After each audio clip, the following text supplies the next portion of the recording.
ಪ್ರತಿಯೊಂದು ಮನೆಯಲ್ಲೂ ದೇವರ ಕೋಣೆ ಇದ್ದೇ ಇರುತ್ತದೆ.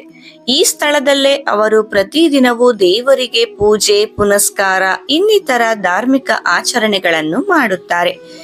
ಇವರು ದೇವರ ಆಶೀರ್ವಾದವನ್ನು ಪಡೆದುಕೊಳ್ಳಲು ಮತ್ತು ದೇವರ ಅನುಗ್ರಹದಿಂದ ಸಂತೋಷದ ಜೀವನವನ್ನು ನಡೆಸಲು ಬಯಸುತ್ತಾರೆ.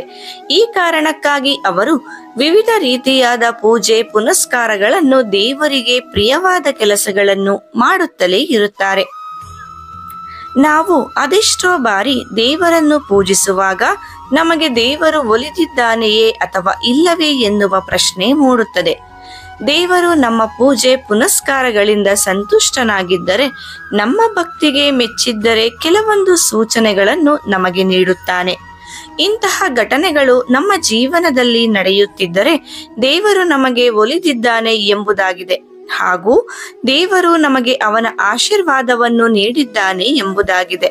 ನಮ್ಮ ಮೇಲೆ ದೇವರ ಆಶೀರ್ವಾದವಿದ್ದರೆ ದೇವರು ನಮಗೆ ಯಾವ ರೀತಿಯಾದ ಸೂಚನೆಗಳನ್ನು ನೀಡುತ್ತಾನೆ ಎಂಬುದನ್ನು ಈ ವಿಡಿಯೋ ಮೂಲಕ ಸಂಪೂರ್ಣವಾಗಿ ತಿಳಿಯೋಣ.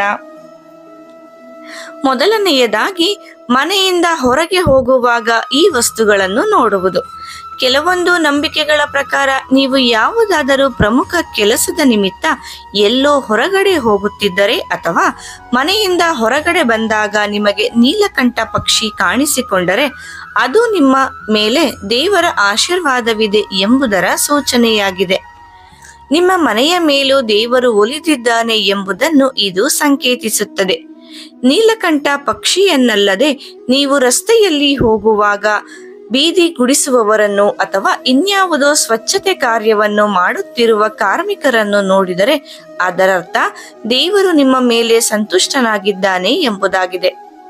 ದೇವರು ನಿಮಗೆ ಒಲಿದಾಗ ಈ ಎಲ್ಲಾ ಸೂಚನೆಗಳು ನಿಮ್ಮ ಜೀವನದಲ್ಲಿ ಕಾಣಿಸಿಕೊಳ್ಳುತ್ತದೆ ಎಂಬುದನ್ನು ಅರ್ಥ ಮಾಡಿಕೊಳ್ಳಿ. ಎರಡನೆಯದಾಗಿ, ಪೂಜೆಯ ಸಮಯದಲ್ಲಿ ಮನೆಗೆ ಇವರು ಬರುವುದು.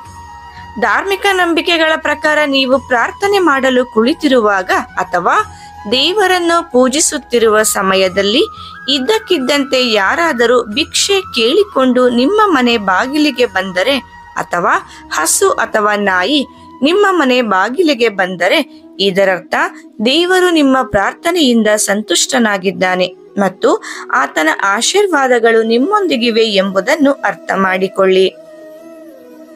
ಮೂರನೆಯದಾಗಿ, ಬ್ರಹ್ಮ ಮುಹೂರ್ತದಲ್ಲಿ ಏಳುವುದು.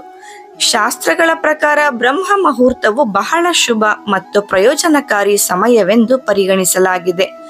ಅದೇ ಸಮಯದಲ್ಲಿ ಒಬ್ಬ ವ್ಯಕ್ತಿಯು ಸ್ವಯಂಚಾಲಿತವಾಗಿ ಎಚ್ಚರಗೊಂಡರೆ, ಅಂದರೆ ಯಾರು ಆ ವ್ಯಕ್ತಿಯನ್ನು ಎಬ್ಬಿಸದೆ ಅವನೇ ಎಚ್ಚೆತ್ತುಕೊಂಡರೆ ದೇವರ ಆಶೀರ್ವಾದ ಆ ವ್ಯಕ್ತಿಯ ಮೇಲಿದೆ ಎಂದು ಮತ್ತು ಅವನು ನಿಮ್ಮೊಂದಿಗೆ ಮತ್ತು ನಿಮ್ಮ ಕುಟುಂಬದೊಂದಿಗೆ ಸಂತೋಷವಾಗಿರುತ್ತಾನೆ ಎಂಬುದನ್ನು ಅರ್ಥ ಮಾಡಿಕೊಳ್ಳಿ.